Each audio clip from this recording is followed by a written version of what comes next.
Your next fiend. It's like Martin Luther King said, nonviolence, nonviolence. But like Malcolm X said, by any means necessary. You know what I mean? Welcome to Alchemist Prime. I'm your host, CHAKRA, and I'm here to talk about WWE Friday Night SmackDown, February 21st, 2020.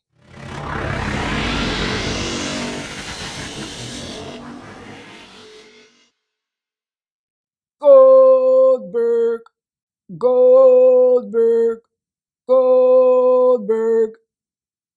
The iconic one is back. I thought I was going to be able to see him live a couple weeks back when SmackDown was in San Jose in California. But he wasn't. He was via satellite, and I wasn't mad because that's Goldberg. I was kind of sad. I was like, man, but anyway, it is what it is. And I was like, oh, but the energy was there in the place.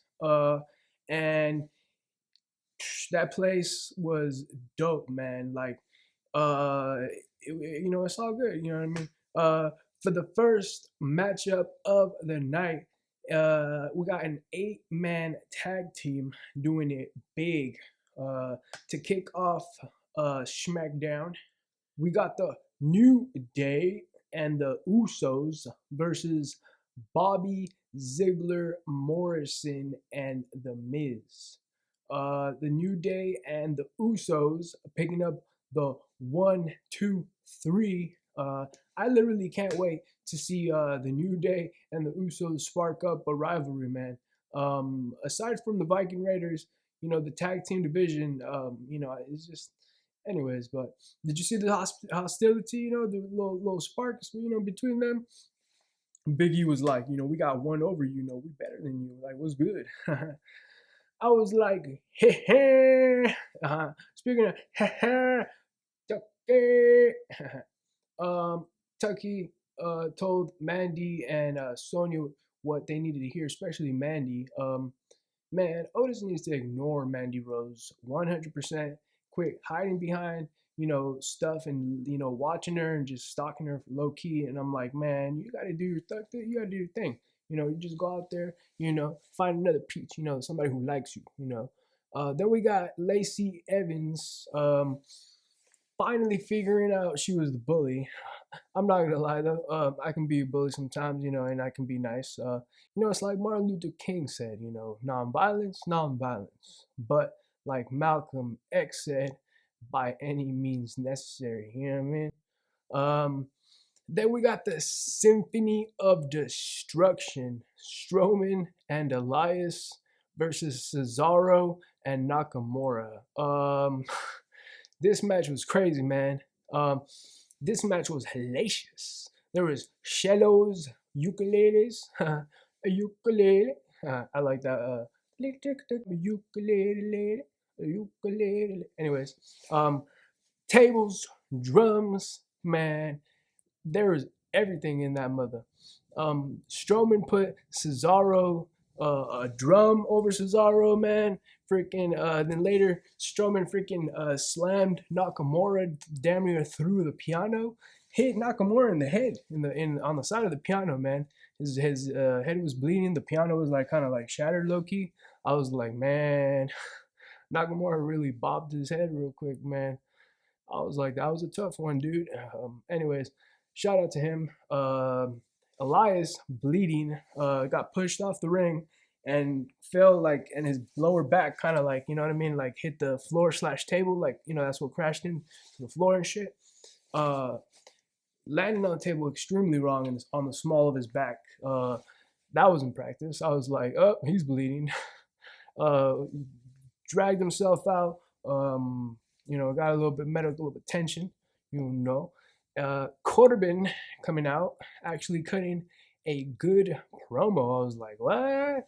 I didn't like what he was saying, but it all made sense. And I was like, it's like a good artist, sometimes it's like, it's a good song, but it's like, it was good. I'm not going to lie. I was entertained a little bit. Plus, he even said, he even ended it like, Reigns does. You know, he's like, believe that, and I was like, all right, man. You know, that was pretty good. That was pretty good. I'm not gonna lie. You know, I was thinking, I was like, I still kind of hate you a little bit, but you know, you're doing good. You're doing better. Good job. Um, then we got a moment of bliss with Alexa Bliss, with special guest the Bella twins. Both Bellas are pregnant. Everybody is pregnant. Like I'm sure you guys are like somebody in your family, your extended friends, everybody being pregnant right now. I don't know what's going on in the world, but apparently they're both pregnant. And I only thought Brie was pregnant because you know she was a little showing low key more, and I guess both of them is pregnant. I was like, both of them. Uh, then Mandy Rose, man, left with Dolph Ziggler, man. Forget about her, Otis. You know, I don't even care if you know she's a grown ass woman, man. I don't even care. You know, I'm not even, man. Who cares? But Otis, just forget about her, man. You know, the woman is crazy. You know, she's too pretty for you, and I don't mean that in a bad way. I mean that like, you know, she thinks she's too pretty for you. You know what I mean? Like there's other females out there that are just as pretty, if not prettier than her, that are pretty inside as well. You know, she's like, man, she thinks. You know, sometimes it's like when you just think you're too pretty, it's like there are definitely plenty of fish in the sea out there for you, bro. Especially after what Mandy did to him, man. Shoot, man, you need to definitely let her go for sure. Uh, for the final match, we got Carmella versus Naomi, man. Mella is money, man. Mella giving it to Naomi, but Mella must have cashed out or something because Mella wasn't enough cash, you know, to you know, cash herself, you know, an opportunity for the women's WWE championship. You know what I mean? Of course, Bailey wanted Mela to win because she's less of competition, you know, than Naomi. She's like easy peasy, you know what I mean, lemon squeezy.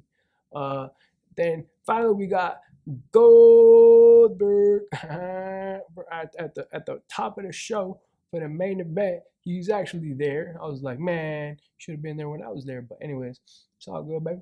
Um, Goldberg back on SmackDown, ready to take out the Fiend and become WWE Universal Champion again. Guess who's next? You're next, Fiend. You and all your games and your multi personalities and whatnot, man. Don't let them in, ladies and gentlemen. I appreciate you for stopping by. Please make sure to subscribe, hit that bell notification, hit that like button, check out the links in the description, comment down below, and I will see you in my next video.